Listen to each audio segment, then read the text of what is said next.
Well, let's look at this overwhelming Donald Trump style. I'll give you a brilliant example of some of it. An order he gave today about those damn plastic or paper straws, actually, that we're forced to use now that plastic ones are banned. But for the moment, let's stick with this monstering that the US president gave to Anthony Albanese this morning. Joining me is our Tuesday regular, Sean Spicer, who was Donald Trump's first White House spokesman. Sean Spicer, great to see you again. Our Prime Minister, Anthony Albanese, finally gets his second phone call with Donald Trump this morning. Trump tells him he'll think about exempting Australia from the tariffs he's slapping on imports of steel and aluminium. Albanese presents this as a triumph. Just a couple of hours later, bang, Trump signs an executive order saying the tariffs apply to everyone, no exceptions. Now, our Prime Minister is suggesting he did get a concession from Trump. Sounds to me, I don't know what you think, all he got was a challenge that Trump gives to everyone. Make him an offer he can't refuse. Your call? Yeah, with all due respect for a politician who's been in office for as long as he has, I don't know where he was for the 4 years of Donald Trump. It was a rookie mistake to try to claim victory thinking that one phone call and a question was a victory.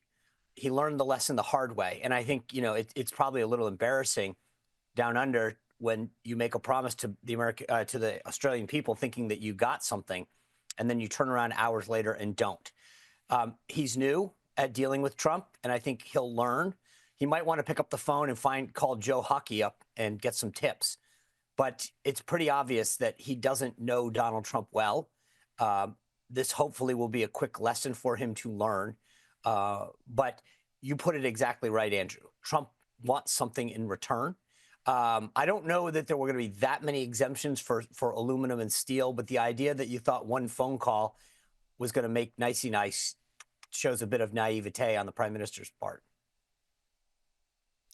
Now, another example of the Trump style today, I thought it was so instructive. I showed earlier Donald Trump giving Hamas a deadline of midday Saturday to release all remaining Israeli hostages by noon, or hell will break loose. Is that also a negotiating tactic or really a genuine threat to go to war?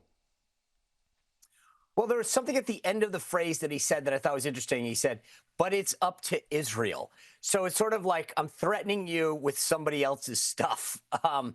I think he's dead serious about this. He went off for a while about not wanting to see the onesies and the twosies, although, any life that gets saved right now and released from Hamas is welcome. But I think he's had enough and he wants to see more on that front. So I would not want to test him on Saturday afternoon. I think the broader point that I would take away from that after a few days of meeting with Prime Minister Netanyahu when he was here in Washington is that Donald Trump, at the very least, is going to tell Netanyahu, let's go. Whatever you need to do, go do it. Get them back. And that should be equally as concerning. And then my final example of the Trump style today, another one of the latest bunch of executive orders he publicly signed in front of journalists like Joe Biden never would dare. Small in world impact, but big, I suspect, with American voters, removing a largely pointless green nuisance from their lives, a nuisance Australians still have to put up with.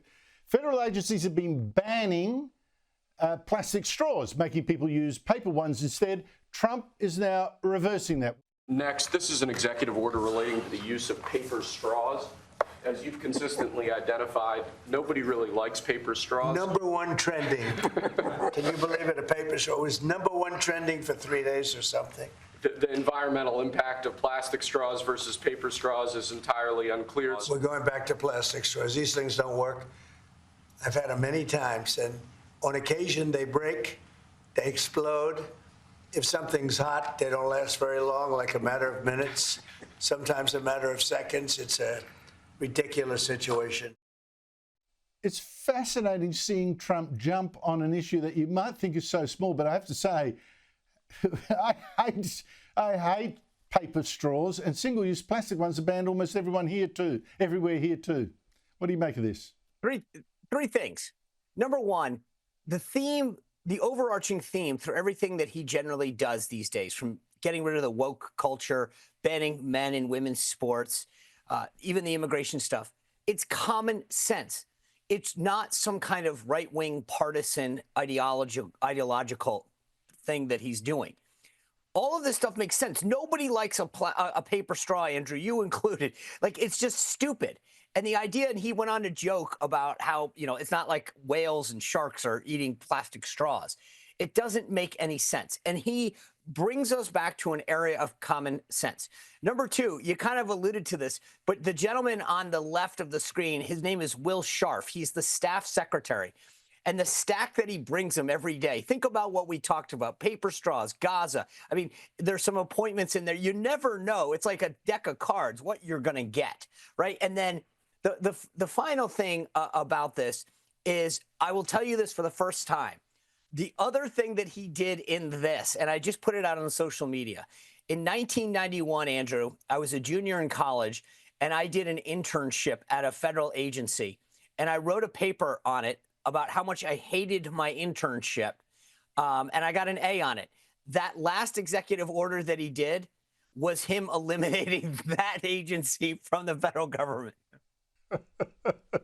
It's incredible, isn't it? As it goes from the very big gesture to the small one, but there is a little culture war issue going on right there, and it is a damn nuisance. I mean, the feel of a paper straw is appalling. I find it just amazing. This is going to revolutionize, I think, a lot of the style of leadership around the West. A lot of people looking at that and thinking, why can't we have some of that here? Sean Spicer, always great to see you. Thank you so much for your time. See you next week.